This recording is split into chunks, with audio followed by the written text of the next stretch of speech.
This is the Multifamily Journey Podcast, show 39. You're listening to the Multifamily Journey Podcast. In this show, you'll hear industry experts share tips of success and failure from their real estate investing journeys. You'll get a transparent look behind the curtain while you learn to fulfill the lifestyle you want to live and achieve your wealth goals. Get ready for the journey to financial freedom through investing in multifamily real estate. Here's your host, Blake Dailey. Hey, what's up, everybody? Welcome back to the Multifamily Journey Podcast. I'm your host, Blake Dailey. And I hope everyone's doing all right. You know, with the market conditions, I hope everybody is using the information from this show, from reading, other sources and actually taking action on it. I know it's tough out there and I'm feeling it too, but things are moving along a little bit. I think people are getting used to the current market state. I know I've got some deals they're moving along now. My rehab is finally gaining some traction, and also hearing from some friends and in my mastermind groups, people are doing deals right now, making small pivots. Maybe instead of wholesaling, it's wholetailing. Maybe it's doing restructuring their direct to seller marketing campaigns. There's things that are working right now. You just got to find those. So I hope everybody is finding ways to, still make progress in this market right now, because I think we're in a great time to get really low debt, cheap debt, to be able to get into good deals, right? So I like this show today. So I got Justin Munk on here. And I like his story a lot because he started off kind of slow with one townhome condo, and then he went from 0 to 60 really quick, getting into a new market, building his team, building out systems, finding the right people to really excel. I think necessity forced him to do so because this is a market that he's never visited. He's never seen his properties. He lives in Utah, invests in Ohio. And I think because of that, he had the requisite skills, like doing a few deals in his home market, and really expanded that in a market thousands of miles away from him. So I think there's really good lessons of how to go from that level 1 to level 2 or level 3, whatever he is now. I think that you're going to really get some good information there. Then we also dig into mindset and goals and taking action, the really important things behind, success, right? The skill set in doing it is only a small piece. But everything that goes in behind that, your mindset and actually taking the action is a huge, huge piece of that. It's like the 80-20 principle we talk about in today's show. So I think you guys are really going to like this one. And if you do, please share this with somebody. I think Justin's story is a really good one. Try to get this in somebody else's hands that can do some good with it. And while you do that, it takes 15 to 25 seconds. 30 tops. Leave a rating and review. I really appreciate it. It helps to get the show noticed. So you can just pause right now, go leave a rating and review. I would love that. But with that, let's get into the show. All right, Justin, welcome to the show. Hey, man, good to be here. It's good to have you. How's everything in your neck of the woods tonight? I can't complain, man. I can't complain. Could use a few more deals, but I won't complain. Yeah, you know what? I'm right there with you. I think we both could use a win right now. But, that's part of it, right? Is the persistence. And like you were saying right before we started recording, pound the sand. You just got to keep swinging away. Yep. Awesome, man. So why don't we just start off how you got started into real estate and, the beginning of your journey? Yeah. So I grew up on a family dairy farm, northern Utah. And growing up, I had an uncle that had made it big in real estate. He started a business, sold the business, put all his money into real estate. And I saw this guy. I mean, he was retired at 40, fishing every day, I swear. And here I am working on the farm, going to school and all that stuff. I'm like, I want that guy's gig. Sounds pretty sweet. So I knew the power of real estate early on, I saw that. And I knew that because he told me once, he's like, you know what, I made good money selling my business, but I made way more money in real estate. And I'm like, holy cow. Yeah, I've got to figure this out. And so, I just knew there was power there. We bought a townhome when we first got married. We lived there for 5 or 6 years. Then we rented it out, so that was the first taste of being a landlord, managing a property, seeing that passive flow. Did you plan on that? Was that the goal when you first bought that condo, or was the goal to get into real estate? Or no, you bet. We made sure we bought a property for our first home that we knew would rent and be a good rental down the road. So yeah, it was all part of the game when we first started. And so when you're going to do that, when you're going to buy the next house, you obviously have to save up for the down payment on the next house, so we made some sacrifices living there, because you can't sell that one and roll the equity into the next property. So it was all part of the battle early on in our married life, I guess. But yeah, we bought that property, intending on rented it out. It was awesome. We rented it out for like 2 or 3 years, and then we ended up selling it. I have mixed feelings on whether I should have sold it or not, but it ultimately was the seed money, because we had built up a bunch of equity. It was the seed money to start our real estate journey, I guess, a little more aggressively. So now I have some capital. I can go buy properties. And when I first started looking before we sold it, when I first started looking, I was like, well, how am I ever going to do this? Because my understanding at the time was I need 30% down on every property I buy. And I'm like, how does anybody ever scale when they have to come up with that kind of capital every time? I didn't know the different ways to invest in real estate. So I started to explore, found bigger pockets, found a lot of the books, and I discovered the BRRRR method, which I was like, that's perfect. Like the BRRRR method to be able to buy a property, rehab it, rent it out, and then refinance your capital back out so you don't have any money in the deal and you can go do it again. You can recycle your capital over and over and over. I'm like, this is perfect. Like, this is exactly what I need, because I had limited capital at the time. Well, love that, man. Income, the BRRRR method, mic drop. We don't even have to talk anymore. BRRRR method or nothing. Yeah.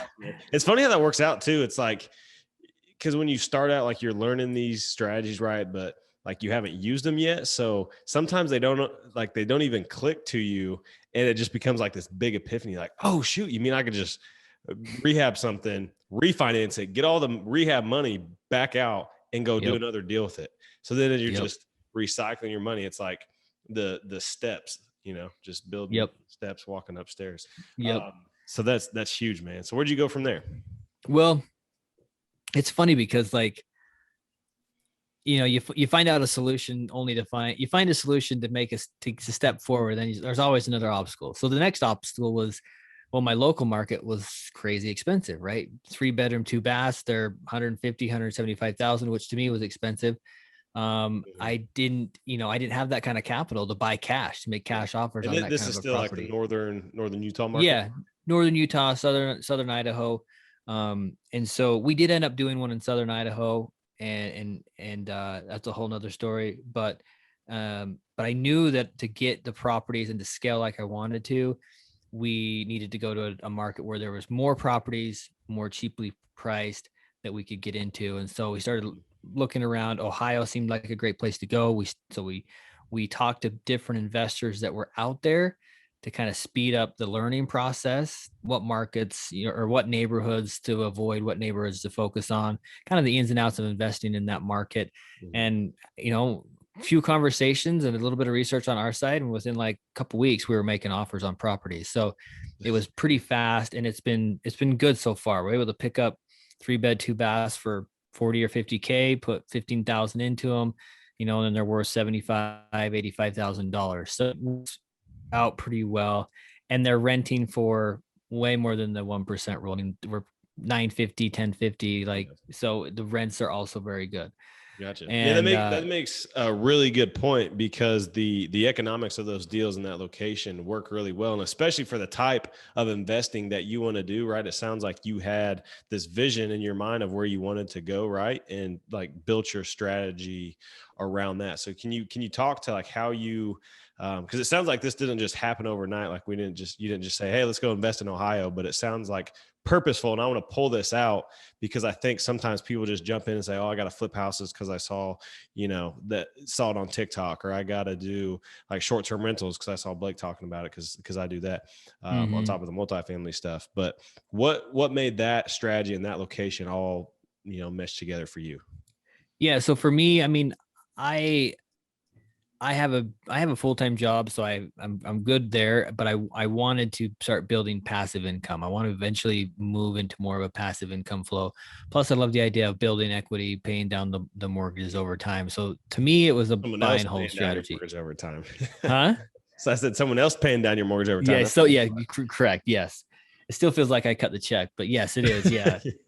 But yeah, so that was our strategy, right? It's a long-term play. when I'm ready to leave this job, I want to be able to step into a bunch of passive income, equity in a bunch of properties, and be able to comfortably, partially retire earlier on in life. Right. So that was kind of our strategy and why we picked that method over others, over like wholesaling and things like that. So that was kind of the reason we went there. And, we did a little bit of research, like I said, of studying the different methods that were out there, learning from people that were already doing it. And that's what helped us get started out there. Yeah, that's really good too, because you had the W-2 job to rely on, knowing your circumstances and what you wanted, knowing that, you don't need the income today and you're really building up equity and the cash flow for the future. Over time, you do those BRRRR deals and your cash flow builds while your equity also builds. So you really get the velocity of money. And at some point you can step away from your job if you want to, or if you just really love doing whatever it is you do, you don't have to get out of your job.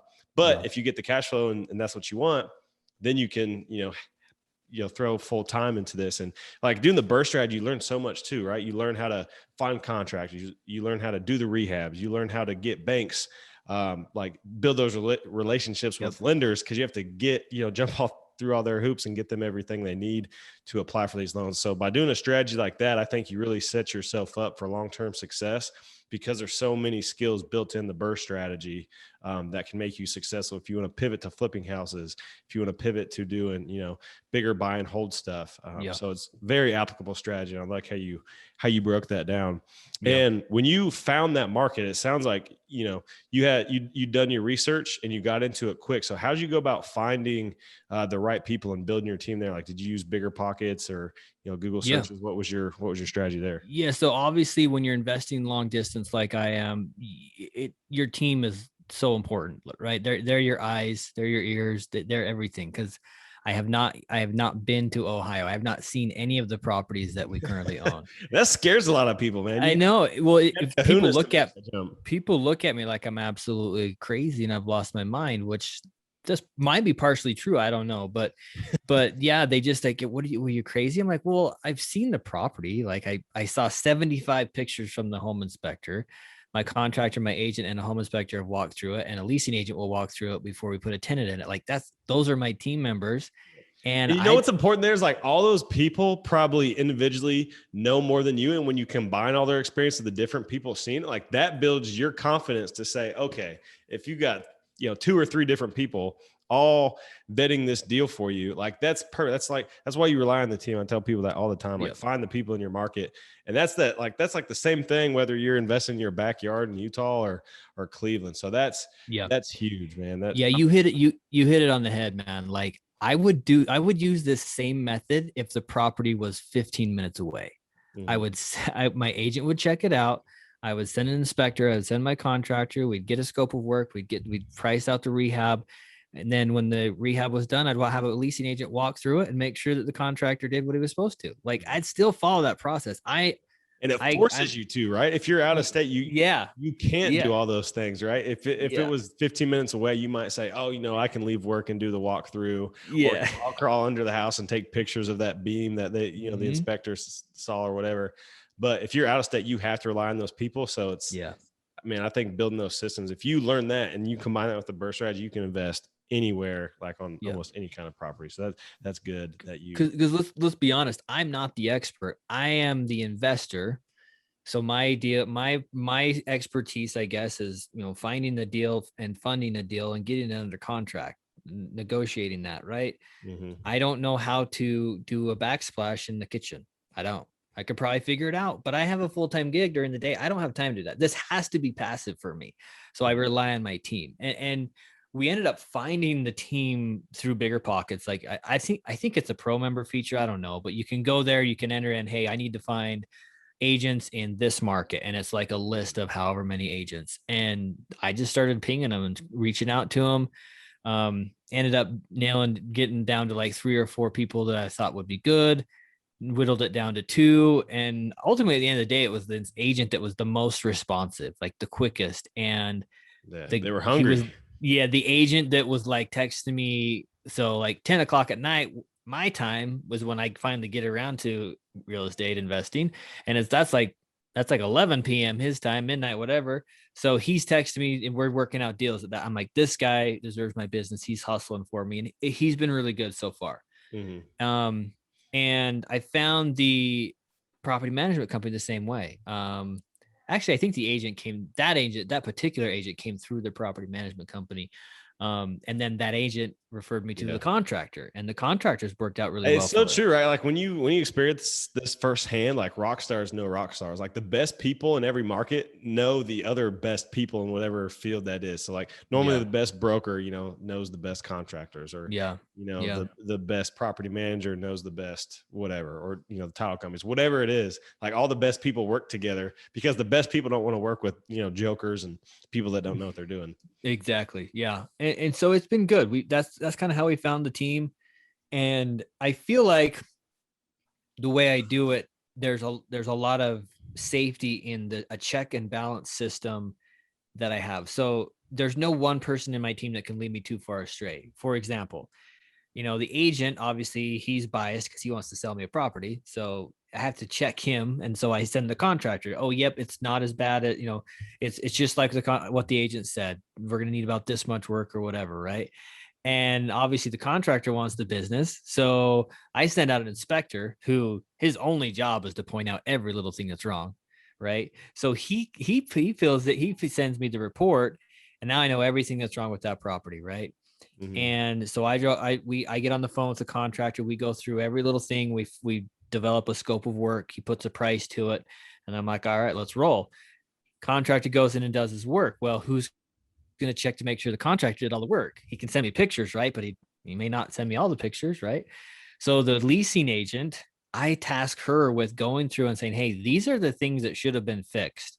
Will you just make sure that this is all fixed?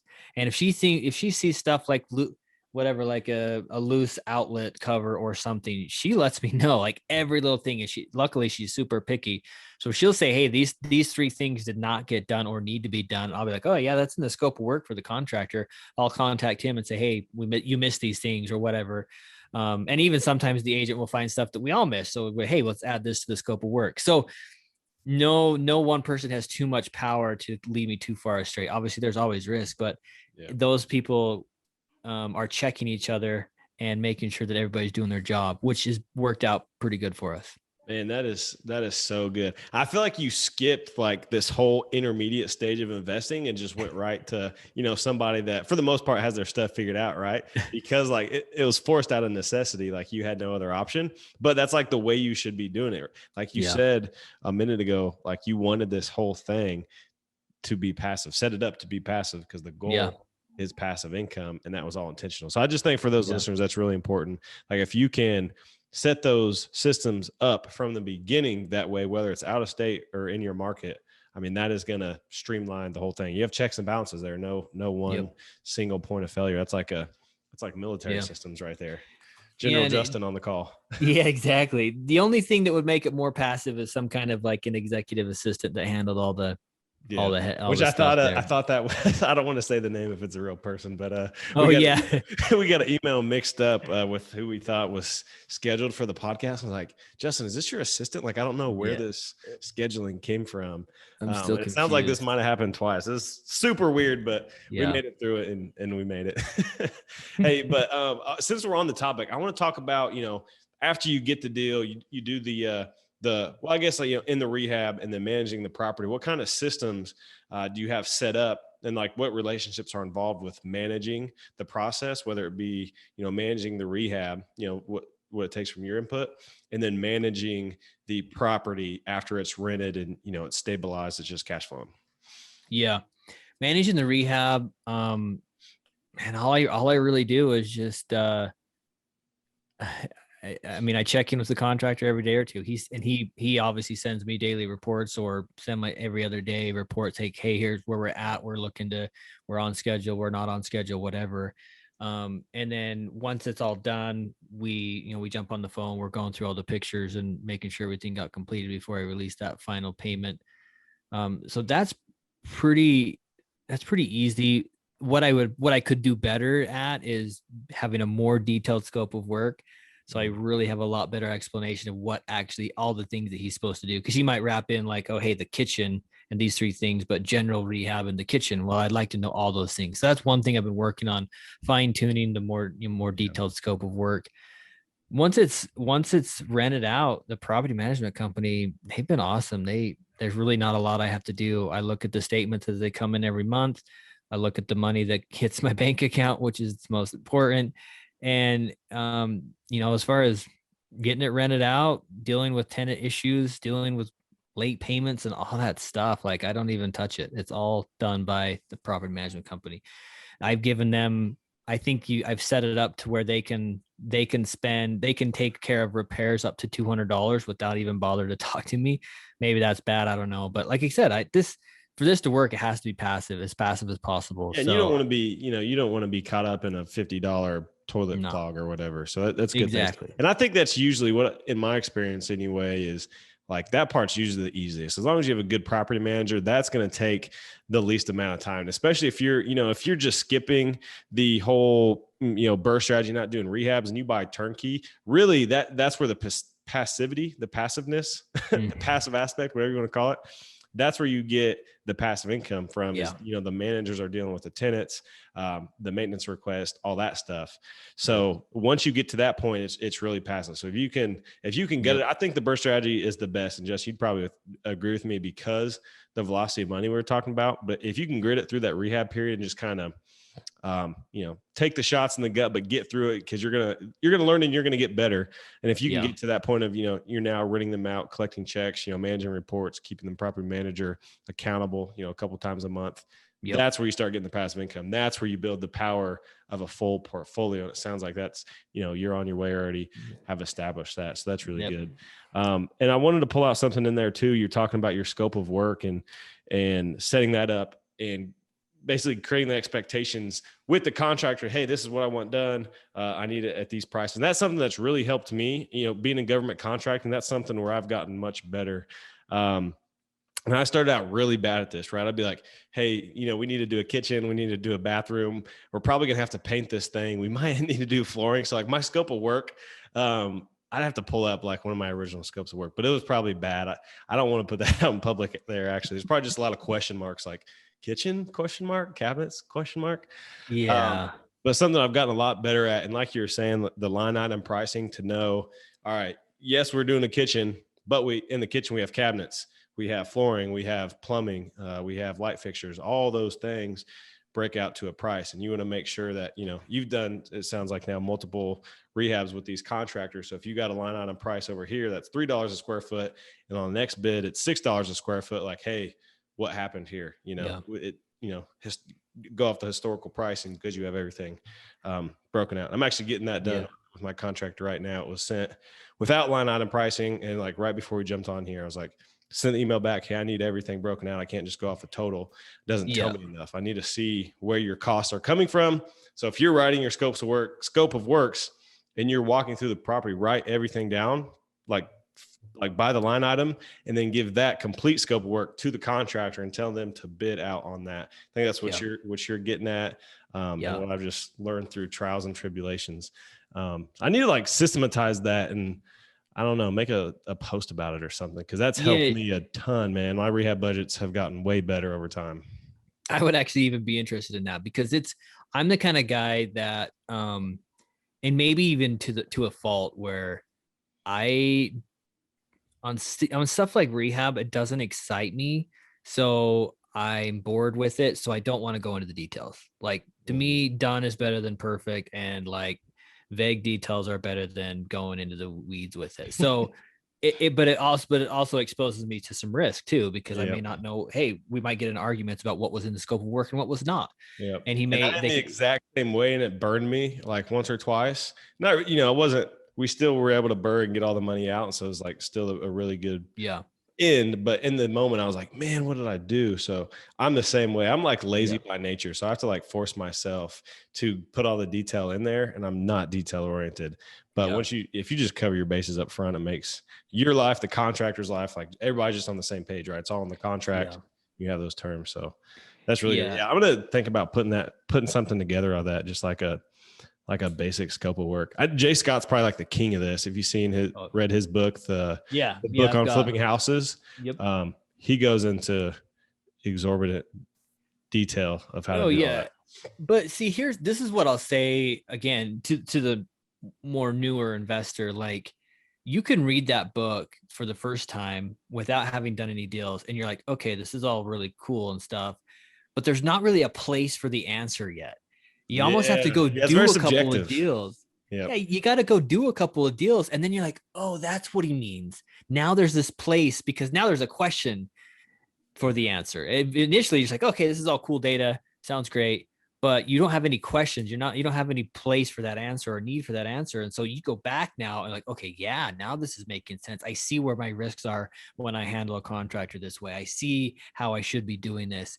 And so that's why everybody always talks about that first deal being the most important, because you just don't know, like your brain's not even thinking that way, looking for those answers when you read the books and haven't actually done the deal. Like, I hope I'm explaining that well, but like, no, it's really good. It's like, when you're watching a football game or something and you're like yelling at the offensive lineman that let a defensive lineman in to get a sack. You're like, dude, just block him. It's so easy. Just get in front of the guy and put your hands on him. Don't let him tackle your quarterback. But then if you're ever in that position, if you have to block somebody, the big 300-pound guy's coming at you, he's swimming past you and all this kind of stuff. Like, holy crap, that's really hard. But you don't ever get better at that or like really understand that until you go try to block, a person coming at you. So the same thing is true with doing deals. Like, you have to, like, you could talk about doing deals, you can watch videos and stuff, but you have to actually do it and go through the reps. And you're like, oh, okay, now I get it. And you get better over time. Like, nobody has ever done a rehab their first one and just been perfect. Granted, I think you've done this process really well by getting into a, I don't know, call it lower risk market where the dollar values, right? If you had a whole property go bust, like, what's that? 40,000 purchase price, that's $55,000 total. Putting at risk, which is probably like the equity you have in your home out there in a hot market. So at the worst case, you could overcome that. So that's a really good point to say, like, sometimes you just have to take, risk it for the biscuit. You just have to go do it and mitigate your risk as much as you can. And when I started, I was in Florida where it's a little bit more pricey, but I was doing huge rehabs on like hurricane damaged homes. So I was not structuring my risk favorably to me.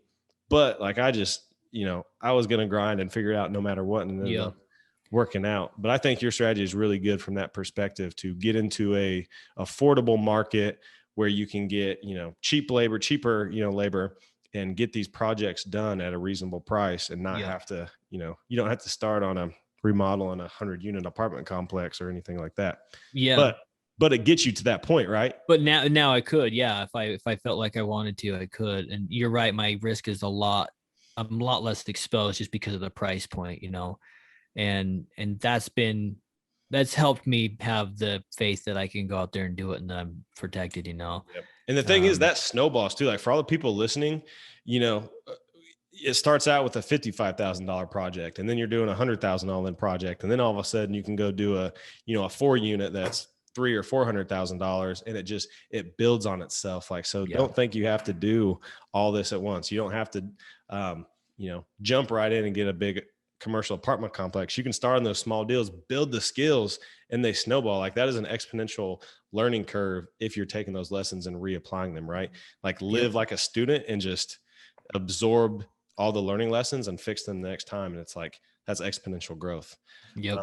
So exactly right. That's actually a really good pivot point. So now you're looking into multifamily, right? And I'll, preface it, no apartment complexes now, but I'll talk about how you go from, doing the deals you've done to shifting your mindset and now pursuing those bigger deals. Cause I think a lot of people that listen to this podcast, I know personally that I talk to, have a few deals, have some residential deals, and they listen to this podcast because they're interested into getting into multifamily. Like when I made my transition, and they're looking for those, little takeaways. So what are you doing right now to prepare yourself to go bigger? Yeah. So for me, I learned how valuable some kind of a mentor or a coach. And I'm not saying guru that charges lots of money. I'm just saying a mentor or a coach. They can charge money or not. I don't really care, but somebody to walk you through the process. I think you could probably figure it out without one. I mean, there's great books out there. Is it Joe Fairless, Best Ever? Yeah. Whatever that book's called. There's books out there we could probably figure it out. But I feel like a mentor or a coach that can kind of help you out will expedite your learning process. Mm-hmm. When I started looking into Ohio to invest in the single family stuff, I messaged somebody on Instagram that was picking up properties in Ohio. And I'm like, hey man, I'll give you $100 for an hour of your time. Teach me what you know out there. And an hour on the phone. And I probably shaved off hours and hours, 10, 20, 30 hours of research and trial and error of like where to start. And what's cool is that $100 probably went on to, either already has or will create like thousands of dollars of value to you, if not tens of thousands. Yeah. Tens of thousands, hundreds of thousands over the lifetime. Over my real estate investing career, that $100 is going to come back to me for sure. Yeah. But at the end of the phone call, I knew the zip codes. I knew kind of the process, the recommendations. I had everything I needed. Like I built my team and was making offers within days. So that was a big lesson. So if you're getting into syndication, multifamily, however you're going to approach it, I would find somebody that's been doing it and figure out how to work with them, be taught from them. Again, pay them, don't pay them. I don't care. That doesn't matter, but it's somebody that you can learn from. That is going to expedite your process. So I had somebody kind of walk me through the ropes, give me lots of different coaching over about 3-month period. And then we started looking at properties and making offers. We haven't picked up anything yet, but that was September and we were making offers by the first of the year. So, and I'm slow. So I think, but the ball is rolling. Doing the right things. And that's, I would everybody listening, those are the takeaways. And that, Justin, is exactly what I've done at like every investing stage I went through so far. So in the beginning, I wanted to get repetition and do deals. So I wanted to wholesale and build up my capital. So I found partners and mentors really that I did my first deals with, did a handful of wholesales, did my first BRRRR and first flip with them, and learned a ton. The value I got from them, and hopefully that I gave to them too, and just my time and doing the door knocking and doing the cold calling, all that stuff was mutually beneficial. And then when it came to the short-term rental stuff, I connected with a few people already doing it. And one's my current property manager helped me a ton because she had been doing it for a long time.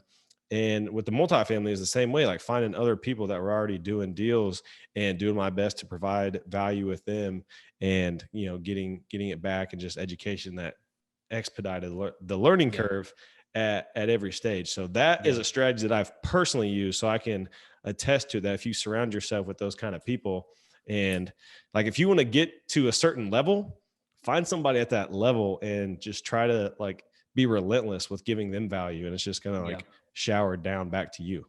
Yep. Yeah, I agree. And it's going to expedite the learning process.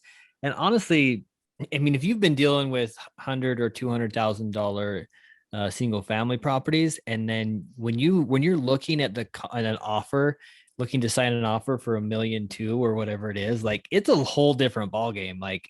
It's hard not to freak out just a little bit when you're making that jump. So having somebody in your corner, I know that feeling. So it's when you have somebody in your corner to just to coach you along, it's a little bit easier to make that jump. It's I always think of the story. So I live in Utah, right? Greatest snowboarding on the planet. And I'll argue that. But I'm at Brighton Resort, right? We're going through the pines. It's super thick. My buddy's out ahead of me, right? And I look up and I see him standing what looks to be on the edge of a cliff. Okay. I've never been off this cliff before. I've never been in these trees before. All new territory, like apartments, multifamily, syndication. I could tell he looks over the cliff and then he looks back at me and he's waving me on. Okay. And so I'm just like, hey, this is my best friend. I trust him. I'm going to send it off of this cliff with full confidence that I'm going to be that's put a lot of trust in this guy. This is a great analogy. Yeah. But that's what a coach or a mentor or just even a partner, that's what they can do for you. Instead, we'd all roll up to the cliff and we'd look over and then we'd crawl down it or whatever, or the next run, maybe we'd jump off that cliff. And so that's what having a mentor or a coach can do for you. It keeps your speed up. You're going to approach things with more confidence and more speed, which is crucial. Yeah, that's really good. Just to take this analogy a little bit deeper, because I think you did a great job at setting this up. So because Utah is the best snowboarding, probably in the U.S., I don't know, maybe probably other people in other places would argue this, but what I've heard is the snow is much softer. I don't know if it's like the elevation where the slopes are there, but the snow is much softer. So that's like your environment by surrounding yourself with the right team. So if you send it off that hill and, nosedived or whatever and tumbled down it, you got some really soft snow to catch you to where you're not going to land on straight rocks. And that's surrounding yourself with the right people too. Is like, if you trip or make, mistakes or hiccups, they're there to catch you so you don't go bankrupt or whatever. Yeah, exactly. Yeah. So that would be the first for me. If I was new and getting into syndication or multifamily, I definitely find somebody that's doing, it's just going to make, you could probably figure it out, but it's going to take you a lot longer. Yeah. And I look, I'm on both sides of this because I tried doing it myself for a long time and really didn't make like real progress. I learned a lot, but it was kind of futile information if I can't use that to, produce results. And I really didn't get those results until I found the right team of people who, just trusted each other and then had the complementary skill set. So finding the right people is huge. And for you taking this leap, man, I'm confident you're going to get there because you're doing all the right things. Plus you got a good track record of success already.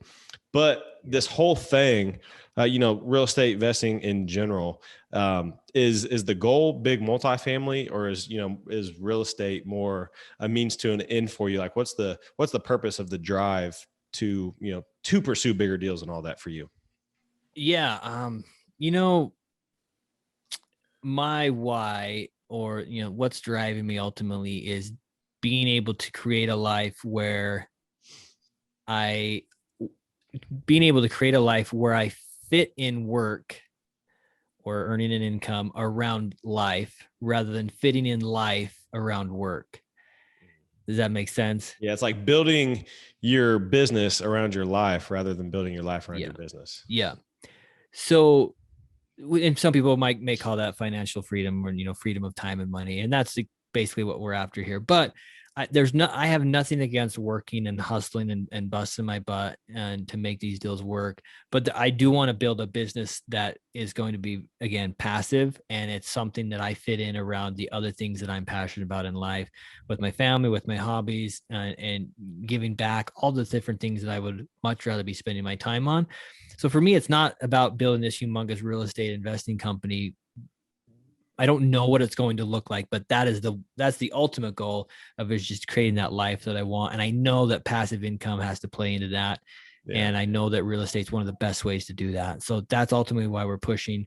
I know the bigger deals, the multifamily. I know if you syndicate, right, you're getting paid to put the deal together. You're getting paid to operate the deal. There's all kinds of ways to make money in that. And so that's obviously something that we need to be, if that's your ultimate goal, that's something you need to be looking at. And I would say, if you're currently in single family and you're like, yeah, I know that multifamily is where I got to go, and I'll do that in 4 or 5 years. If that's fine, but you need to start the networking and the building your investor list right now. Yeah. Because if you wait 4 or 5 years, you're like, okay, I'm ready to multifamily and I'm ready to go into syndication or whatever. And now I need to build my network and I need to find my investors. It's too late. Like you need to start that right now. That's probably one of my biggest regrets, is that early when I first started, which really has only been a couple of years ago, I didn't focus on building that investor list. I'm like, I'll just fund this, the first few deals by myself. I'll just take care of it,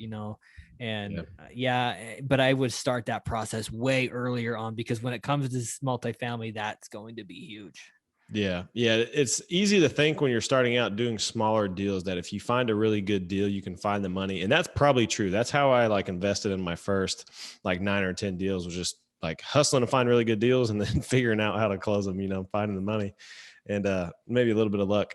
But on the bigger stuff, on the bigger deals, it's a lot harder to say, hey, I only need $1 million. It's easier to say, hey, invest $50,000 or $100,000 for this flip. you'll have it back, or this BRRRR, whatever it is, you'll have Mhm. it back in 4 to 6 months, get a good return. We can put it in the next one. But to say I Mhm. need $1 million that's going to be tied up for like 2 to 5 years, that's harder to do. And that takes multiple relationships. So yeah, that's a big shift in like going from the single family game to where you can do it deal by deal to where in the multifamily, it's like 10 or 20 of those deals smushed together. So like, could you do 10 or 20 deals at the same time? You don't have to, because it's one deal, it's one closing, but like the price tag's bigger. So you just have to work on finding the money and be doing that early. If you guys want to get into it, if you want to get into like raising money and doing bigger deals, unless you're just killing it in, your job or your business or whatever, and have a bunch of money already, you're going to need to raise it. So be doing that now so that when you need it, it's there. Because if you, man, if you need it and it's not there, then you're scrambling, and that's not a good position to be in. I've been in both boats. It's much easier to just have your ducks in a row beforehand. Yep, exactly. Man, that's good. Exactly. So I wanted to talk too about, you focus a lot on mindset, and your podcast, Money Maven Podcast, or Money Maven Project Podcast, right? Don't want to butcher it on here. I was just a guest on it last week. Great show, by the way. But on that show, you do you talk more than just real estate, but it's about like mindset and the skills, the mindset behind finding success, right? So I think for you, I think it's really cool that real estate is like the vehicle to get you there, and you dig into some more of the behind the scenes stuff and the mindset. So what is the mindset of success for you? Like, what does that look like? Well, I think mindset is ultimately the most important thing. So you can read a bunch of books on multifamily investing, flipping, wholesaling, whatever. But if your mindset's messed up and not in the right place, you're gonna struggle. And this takes time. Like, I'm more self-aware of my thoughts and my mindset now than I was 4 or 5 years ago. And I'm always learning more about the way I think and my mindset. So it definitely comes with time. But when it comes to real estate and investing, or just success in general, there's a few things that are going to be super crucial. Mindsets of like, I don't know, for one of the biggest things for me is setting bigger goals. So setting 10x goals. I don't know if if your listeners are Grant Cardone fans, but the 10x rule is a great book. It gets you thinking bigger. That's one mindset I think you have to go into in order for your mind to start thinking at the appropriate levels to accomplish your goal. When you set these big, massive goals, your brain starts to think at a new wavelength. It starts to think bigger, and you get more creative. Whether or not you hit the target or not, it's a different story. It's more about now you're thinking appropriately for that level of performance or success. So the big think is huge. Mindset, especially for new investors, the right mindset around failure, I think, is huge, because the failure and the difficulty of the path. If you fail and you don't handle that correctly, it's going to be real estate's going to be tough. I mean, when you finally get a lead, you get out to the seller and you can't close that deal down, and it's just the one time. I mean, there's so much failure. There's so much trial and error in real estate investing that you're going to get beat up. So you have to look at failure like every time you fail, or let me rephrase that. Every time you miss a target or don't succeed at something, all you've done is you've gathered new data and a new point of view on that particular thing. So now you go back, you've got different data, and now you can adjust and you can attack it again. It's like, I mean, anybody accomplishing anything worthwhile, it usually takes several attempts, if not trial and error, to figure out exactly how to do it. So every time you miss a deal, you maybe lose money on a deal, you can't look at that as a failure. Only as you've gathered new data, you can adjust, and then you can keep going. Otherwise, if you look at failure as the end all, or at the end, like it's gonna be tough to get. It is, yeah. It's gonna be your end almost. Yeah, man, that's really good.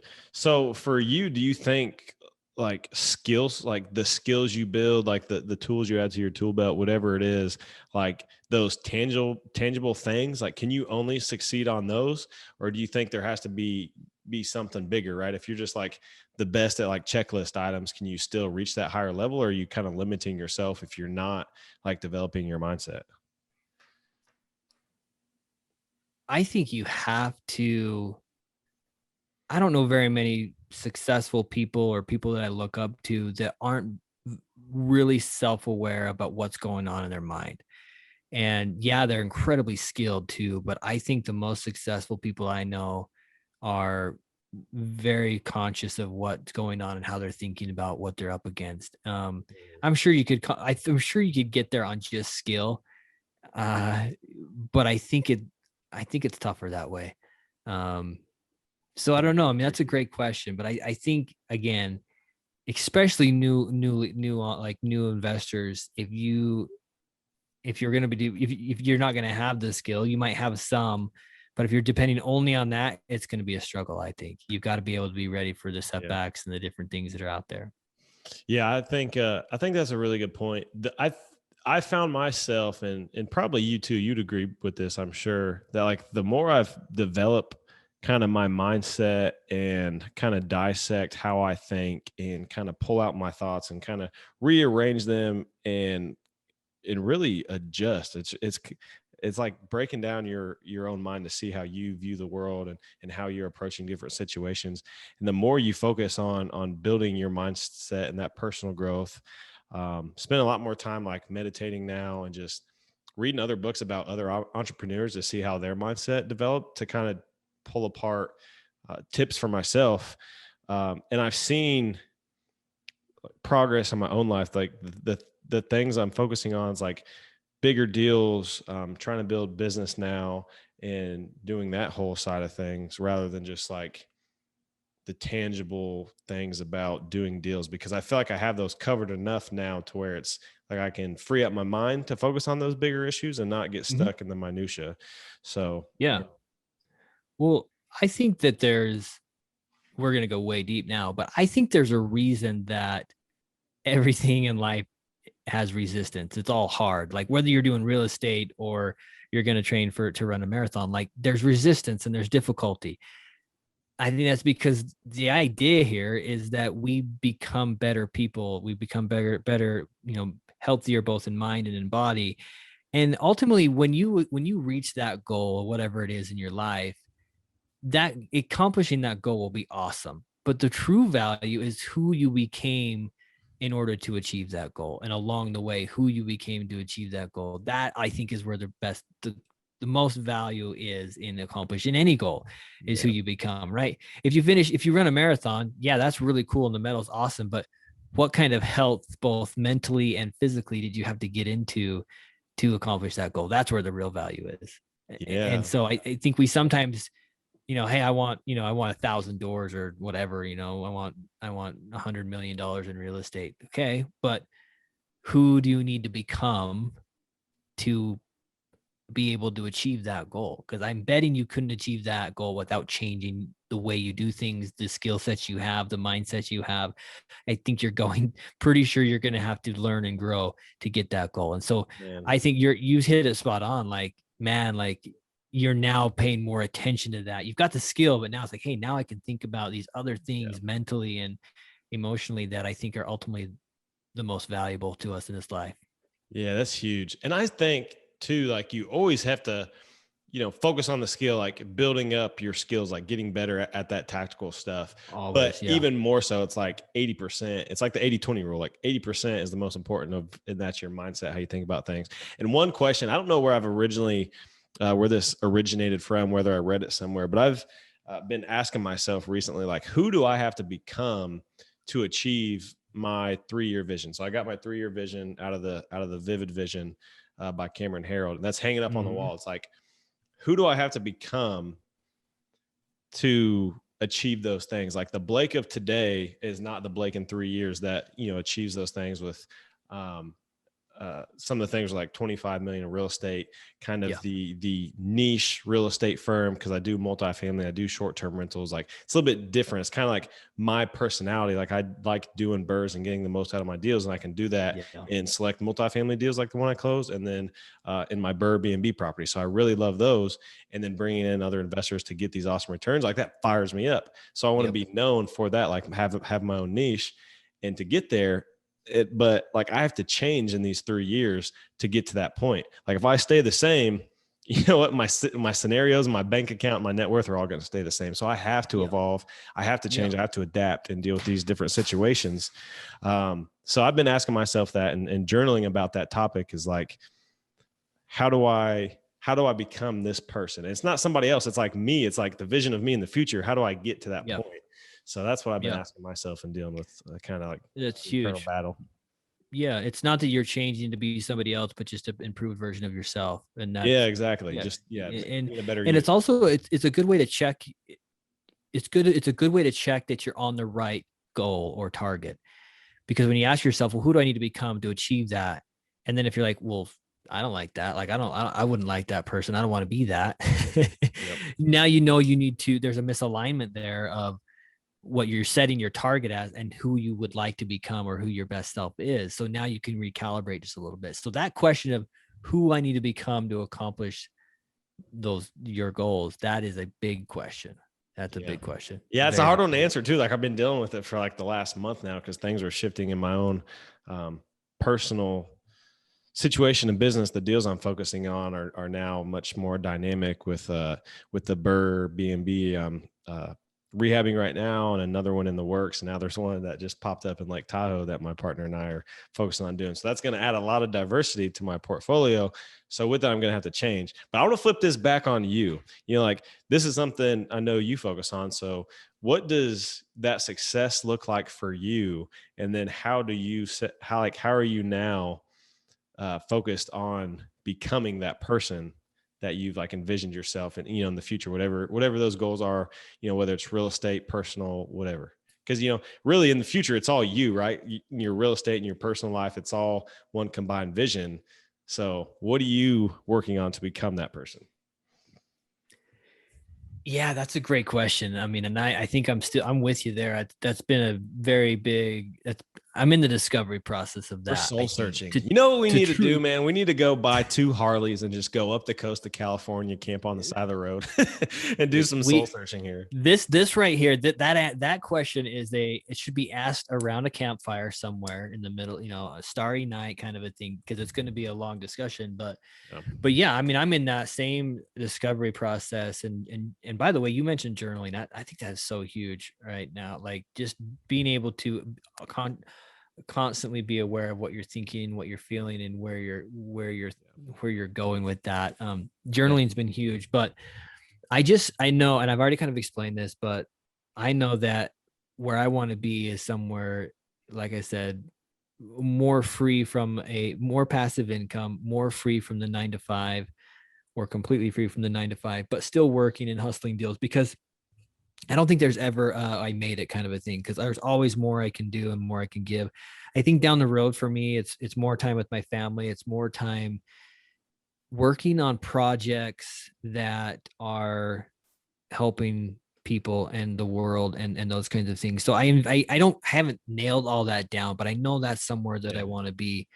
And I think like to give you some credit, it evolves too, right? Like that vivid vision, that 3-year vision, like you want to set it kind of firmly, but not in stone, because, what you go through to get there is going to, change you too. It might create a different outlook on your vision. So I'm right there with you, man, trying to figure all that out. But like the mindset side of it is huge. And I'm kind of at the stage right now too. I don't know where you're at on this, but I'm thinking about hiring a coach. I talked about this on a previous podcast, but wanting to find the right one that's like a good mix of like been through like built business to be able to help on like the business side of things, but also like the biggest part of that is like the mindset. So like finding that good balance of a coach / mentor, somebody with it's huge, man. Yeah. So that's what I'm thinking. But for you, man, What's next for you? Like, how are you getting there? And what does the next, year of you pursuing deals and knocking down these dominoes look like? Yeah, so we'll always be trying to buy more BRRRR properties in Ohio. Definitely have looked into other markets, Memphis and a few other places, but across the board, the deals I need, they're becoming harder to find. And maybe I'm just not as good as I need to be. I think this is everybody's. Yeah, so don't beat yourself up. It's hard to find deals right now. I think everybody's experiencing it. So, we're always going to be pushing on that. Multifamily, we're always working on that. I actually got an 8-plex in my inbox this afternoon, so I need to underwrite that deal, see if it's something we want to look at. So always be looking at those. But recently, even prior to talking to you, the whole, what did you call it? BRRRR. BRRRR. It's like a BRRRR strategy with Airbnb or bed breakfast. And I see a lot of potential with the short-term rental stuff. And I think being able to BRRRR one of those properties, so you leave very little capital in the deal, and being able to the increased income that can come from a short-term rental, I think that's an awesome opportunity. So I'm learning there, learning how to do those, looking at different markets, looking at different property types and things like that. That I think is going to be a big part of the next year, just because I think the deals that I need for the BRRRR strategy in the markets that I'm in are becoming harder and harder. So I think that strategy is going to become more prevalent. And I think the people who get in kind of at this stage, Airbnb properties, like the number of listings is going up. They're adding hosts like thousands of a month across all the platforms. But if you can get in now at this stage and kind of set yourself apart, there's a good, like, build up your review so that you're that go-to property in your area. I think that's a really good chance to get like an asymmetric return, because you're BRRRRing and getting your capital out and having, 3 to 5x your cash flow with the short-term rentals. And we talked about this on your podcast, you guys. This is what I do is the BRRRR strategy. So go check out Justin's podcast, the Money Maven Project. We break down that whole thing. So I'm right there with you. I'm trying to do more of those too. And I think that's a good addition to a portfolio, because like we're talking about building those skills, it's like the same skills needed. If you can BRRRR, you can do a BRRRR. You just have to learn the actually pretty simple part of like renting as a short-term rental. It's not as complicated or as involved as you think. Now I'm about to have a lot more units, so it might get for me, but just starting out, it's not too bad. Well, I think a couple of things. I just think there's so much potential there. And I know some people may shy away from the short-term rental because of it's always been viewed as a vacation thing and like tourism. And the first thing to go away when there's market crunch is tourism and vacations. But nowadays it's not. It's workcations, it's staycations. People are driving like 3 hours from their house and just working the week at an Airbnb. Like it's different now. Just getting out. And I really don't view any of my short-term rentals as vacation rentals. I call them short-term rentals. That's intentional, because I don't view them as vacation rentals, because I don't only cater to vacationers. And if you like nail down your marketing and know your niche and know what's bringing people to your area, like we talked on your podcast, like you gotta have the tourism to have people coming in. But if you have like those economic drivers, like job growth or universities, military bases, a lot of people coming and going through there, contractors and military folks alike, then you have a good mix to have consistent demand on your rentals. And with my like smaller units, 1 bedrooms, 2 bedroom studios, they're not big families. So it's not, my occupancy is higher. So if you can target something like that, Justin, if you have that market in your northern Utah market where you have people coming to snowboard, to, hike in the summer, to mountain bike, all those things that bring people to Utah, but also have like, I don't know what the top employers there are, if the population of Utah is even over like 10,000, but if you guys have people coming there for other reasons, like if you have companies that are growing and hiring and people are coming in, I know there's a base, but it's in Salt Lake City. That's probably too far away from you. I don't know how far Mountain Home, Idaho is, but there's like military bases there's military bases. Honestly, a little secret for anybody that's thinking to invest in Utah. So Utah County is like, they're calling it Silicon Slopes. So instead of Silicon Valley, it's Silicon Slopes. Yeah, so There's a lot like of tech jobs are coming out Adobe. there. People are tech getting out of jobs California because yeah, you're right there. it's- So they can take come here advantage of for that, cheaper. the exodus of California. Yeah. So Utah County is blowing up. Like prices are stupid, but it is growing, and there's tech companies coming in like crazy. And like, so Airbnb or short-term rentals down there, I think that's a great opportunity because they're flying in executives, they're flying in whatever, and they're staying up at a short-term rental. So I think the opportunity is huge. And I wonder if, there's a lot of people dumping money into turnkey long-term rentals. Will there be a market where people are dumping even more money into turnkey Airbnb short-term rentals where the return is even greater, and will they pay a premium for them? Like I just think the opportunity in long term, that's kind of what I'm thinking too, but that's like phase 2, maybe like right after this 3-year vision is getting to that point to where I can start helping others get into this business without, keep them passive, which most people want to be. So yeah, I think there's going to be a big market for it. Cause like, it's the one thing people always want a vacation. If they have like ownership in this really cool property and then they can go use it for 2 weeks out of the year. Oh dude, that's going to get like crazy buying. Cause they're making, you can cash flow tens of thousands a year off these properties and then get to use them. It's like a free vacation. And when you go visit, it's a tax write-off, right? Yeah. Pays for your travel. That's what's intriguing for me, because that's what I'm pumped up about this Tahoe property is, man, knocking on wood. I'm talking about it in public before it's under contract or solidified. But if we get that thing, that'd be a cool place to go visit. And I love snowboarding, so I'd be all on it. Me and my family will be one of your first guests. How about that? Get that deal locked up. Let's go. I love it, man. Awesome, man. So let's transition now to the last segment of the show. We'll get into the Fortune 5. Fortune 5. All right, Justin, these are the 5 questions I ask every guest every week. Kicking it off, what's the biggest thing that has contributed to your success?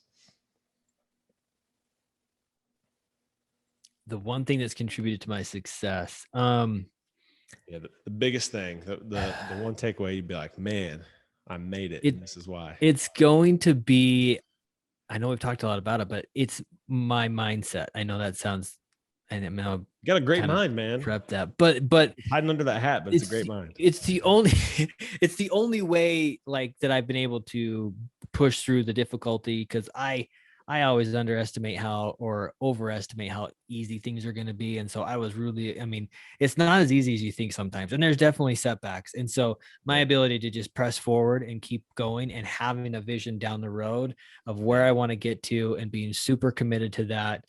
Because guys, I have an income, I have a full-time job, so I don't need the money right now. But in the future, I want to be set up for.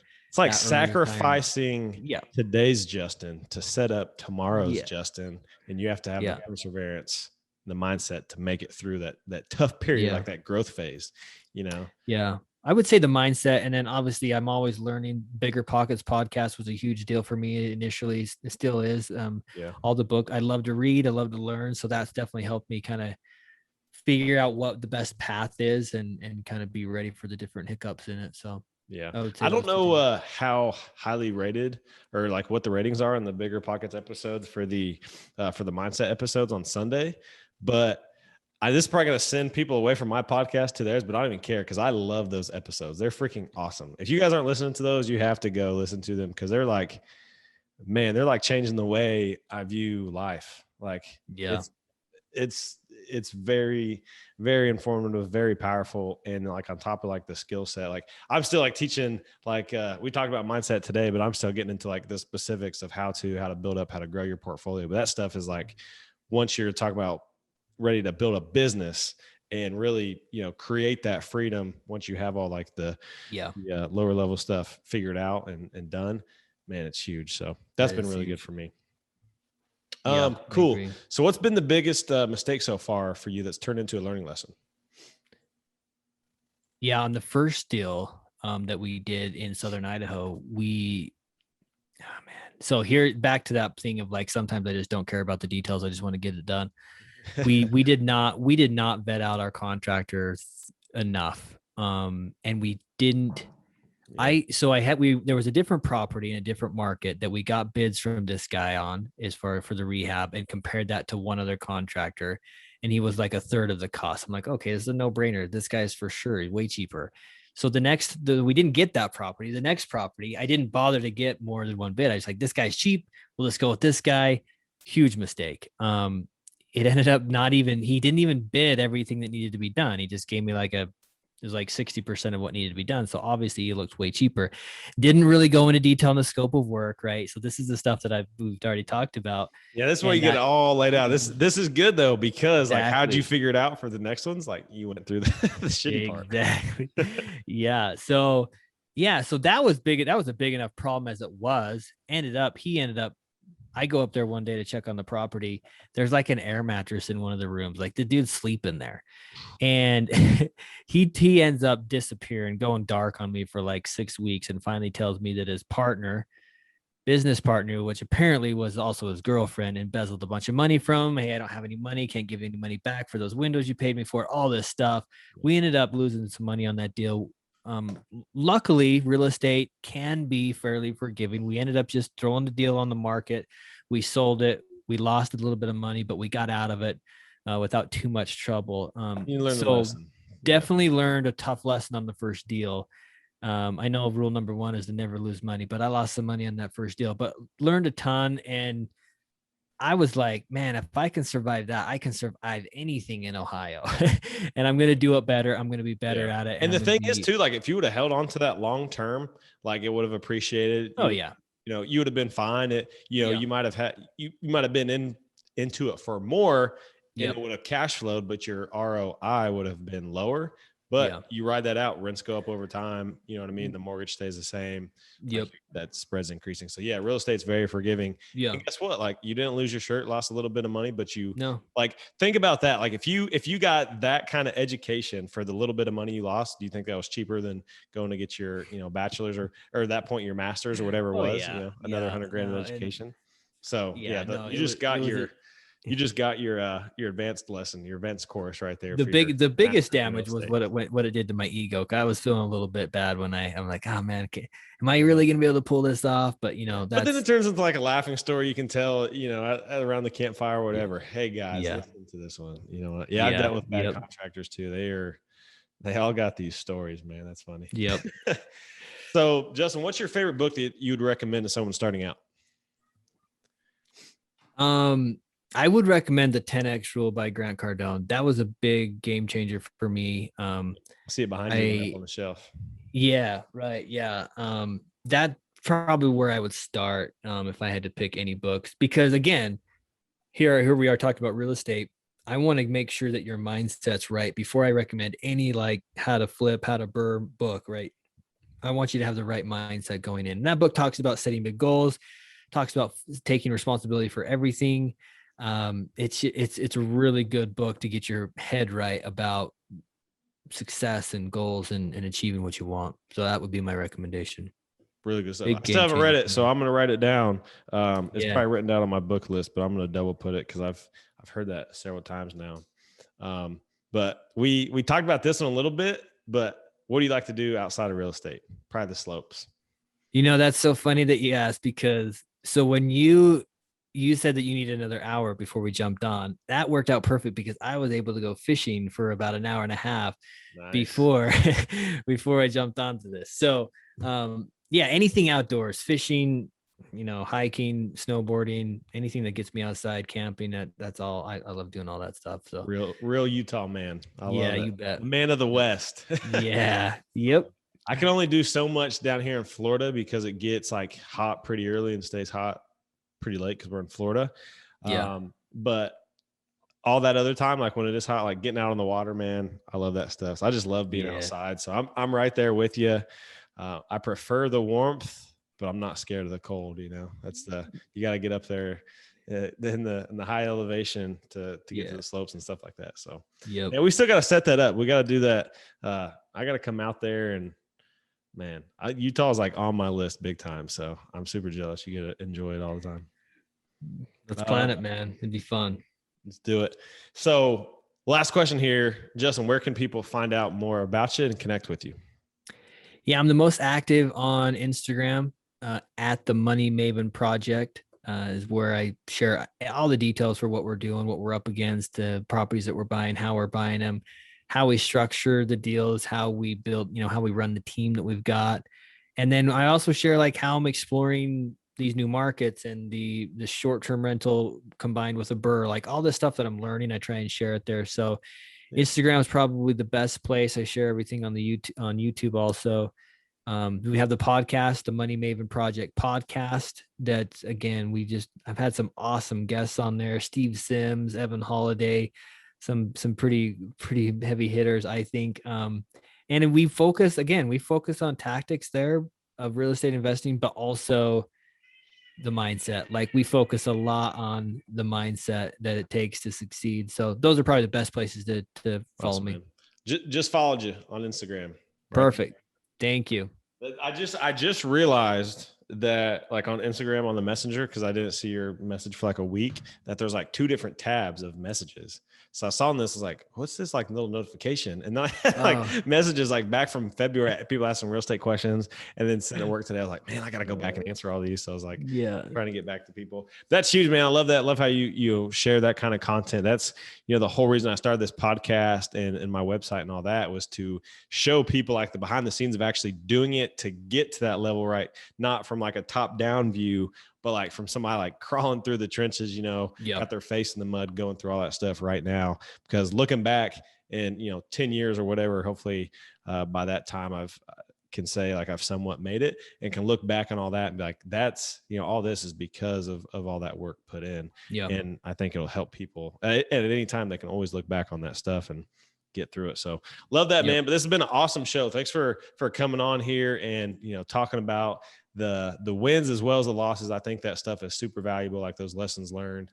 And this is some awesome stuff, man. How you're building your team and doing deals from thousands of miles away. I still had like trouble doing one that was an hour and a half away. It was a bigger project and issues with the city, but still like, I'm glad I can drive to that one if need be. So that's cool stuff. Yep. But thanks again, man. This was fun. Yeah. Great conversation, Blake. It's been awesome. Even I learned a lot. So looking forward to doing more things with you down the road. Absolutely, man. We're out of here. Hey, thanks for listening. If you like the show, if you found value in it, please go to iTunes and leave a rating and review.